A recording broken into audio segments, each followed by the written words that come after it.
पिछले एपिसोड में आपने देखा था कि सभी बच्चों को अपने रास्ते में एक छोटी बच्ची मिली थी, लेकिन उस बच्ची को कौओं के राजा और उसके सैनिक वहां से उठाकर ले गए थे। लेकिन जब सभी मित्र उस बच्ची को बचाने के लिए कौए राजा के राज में गए थे तो सभी मित्र फंस के रह जाते हैं, क्योंकि बच्ची ने राजा कल्पी का वध अकेले ही कर दिया था और कुल्कू को मौत की कगार पर ले आई थी। अब आगे कुल्कू के हारते ही करण और उसके साथियों का रास्ता अपने आप साफ हो जाता है और सारी शाखाएं भी अपने आप हट जाती हैं। ये क्या, ये मुसीबत तो अपने आप ही खत्म हो गई? नहीं, कुछ तो कारण होगा। चलो जल्दी से आगे बढ़ते हैं। हाँ जल्दी, अब तो रास्ता साफ है। सभी आगे बढ़ते हैं और देखते हैं कि उस बच्ची ने अब कुल्कू राजा का भी वध कर दिया था। सभी उसे देखकर हैरान रह जाते हैं। ये कोई साधारण बच्ची नहीं है। आपका बहुत बहुत धन्यवाद, आपकी वजह से हमारी जान बच गई। तभी वहाँ कौवा सेना आ जाती है। लगता है ये कोई जादुई बच्ची है, लेकिन हम अपने राजा का बदला लेकर रहेंगे। सब पर हमला करो। हाँ, हमला। अच्छा तो आ जाओ फिर। और कौवा सेना भी बच्ची को मारने के लिए आगे बढ़ती है, लेकिन वो सभी को एक साथ घायल कर देती है। आज तो इन कौओं का खात्मा करके रहेंगे। बहुत परेशान किया है इन सब ने। हाँ बिल्कुल सही कहते हैं। आज तो जीत हमारी ही है। तो इस तरह करण और उसके सभी साथी भी कौवा सेना को संभाल रहे थे और सभी लोग मिलकर कौओं का सामना बड़ी आसानी से कर लेते हैं। वही उस बच्ची ने तो बड़े आराम से उनका वध कर दिया था।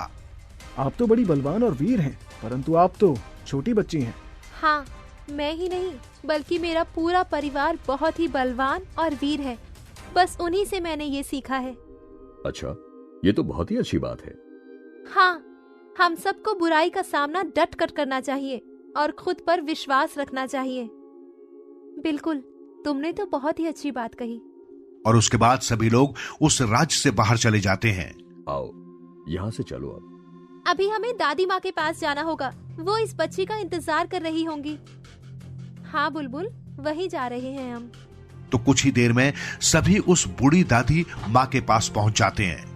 ओह, भगवान का लाख लाख शुक्र है जो तुम सब विजयी होकर वापस आए। हाँ दादी माँ, विजयी तो होना ही था, सब इतने बहादुर जो है।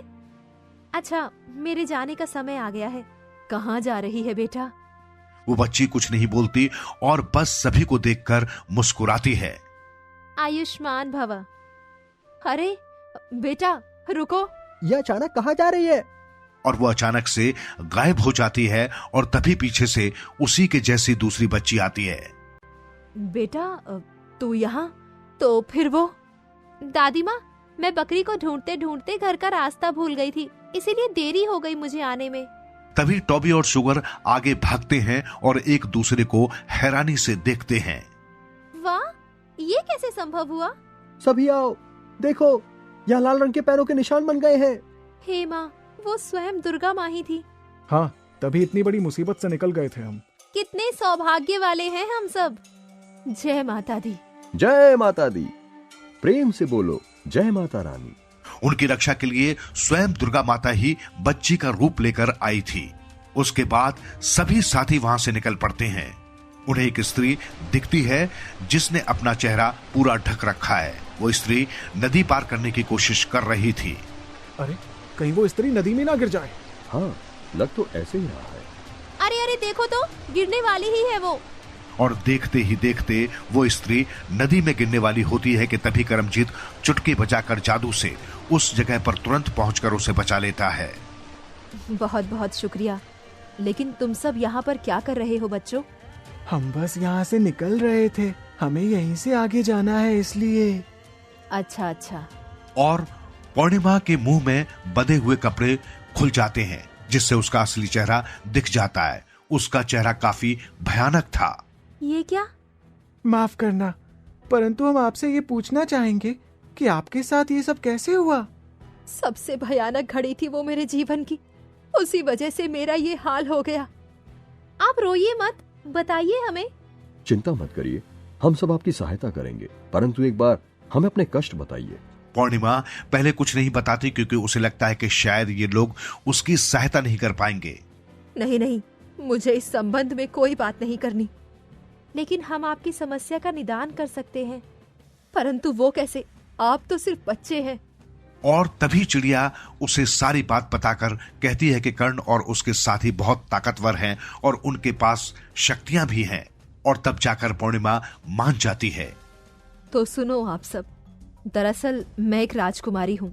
मेरा विवाह राजा कविश से होने वाला था, लेकिन इसी बीच मेरी ऐसी हालत हो गई और राजा कविश को बताया गया कि मैं मर चुकी हूँ।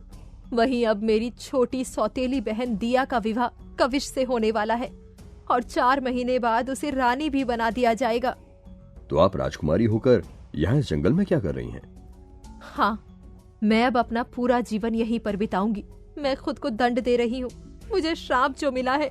चिड़िया ये सुनकर बहुत भावुक होती है क्योंकि उसकी कहानी बिल्कुल पूर्णिमा जैसी ही थी।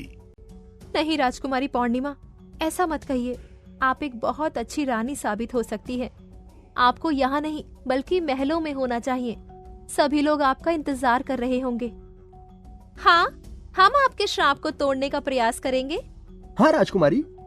चलिए राजकुमारी, आपके महल में चलते हैं। चलिए, मैं मार्ग दिखाती हूँ। और पूर्णिमा के पीछे पीछे सभी लोग महल पहुंचते हैं। पूरी प्रजा को लगता है कि राजकुमारी पूर्णिमा मर चुकी है और उसे वहां देखकर सब चौंक जाते हैं। दीदी, आप? हाँ बहन, मैं सोच रही थी कि मैं अब यहीं पर रहूं।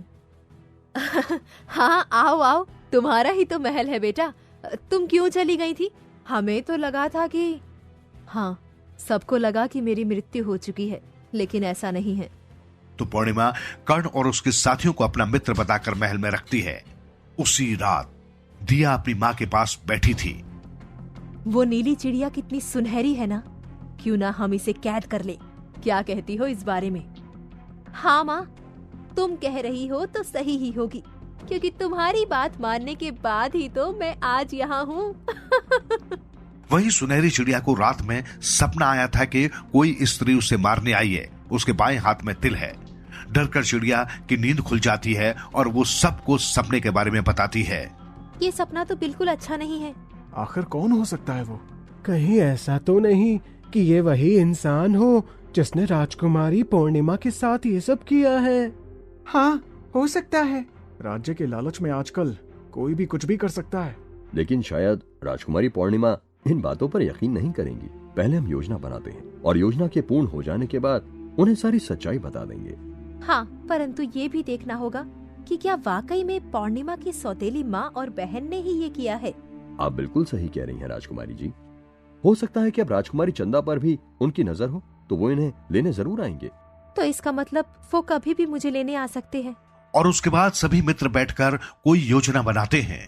थोड़ी देर बाद उन्हें एक उपाय सूझता है। क्यों ना राजकुमारी चंदा बेहोश होने का नाटक करें और उनके साथ जाकर उनकी सारी बातें सुन ले। हाँ कुश, तुम सही कहते हो और बाकी का हम सब संभाल लेंगे।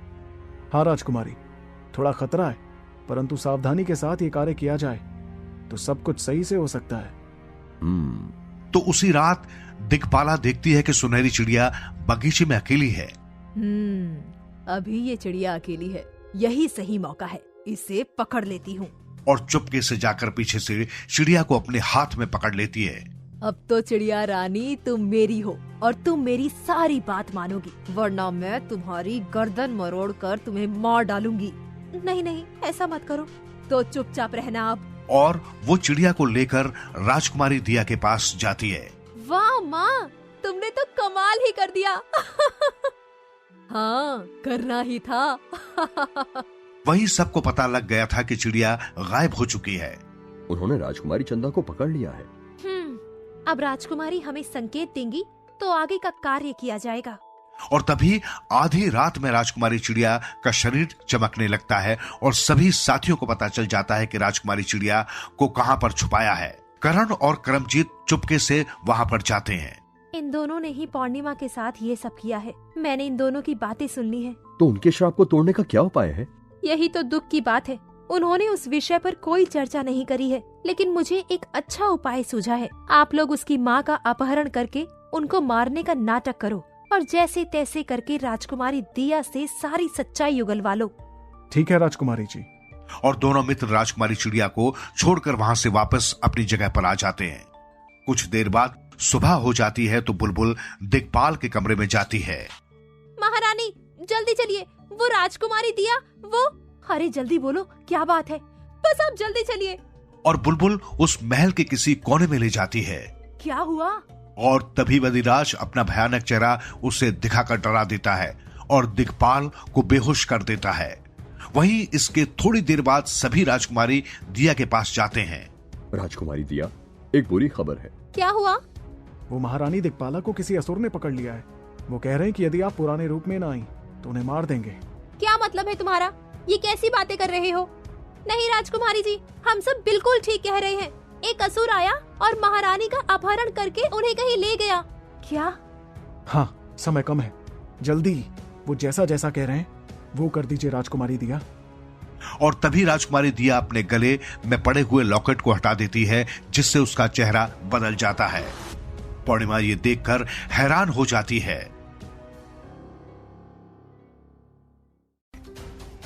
तो अगले एपिसोड में हम देखेंगे करण और उसके दोस्तों का आगे का मजेदार सफर। तब तक के लिए बने रहिए हमारे साथ।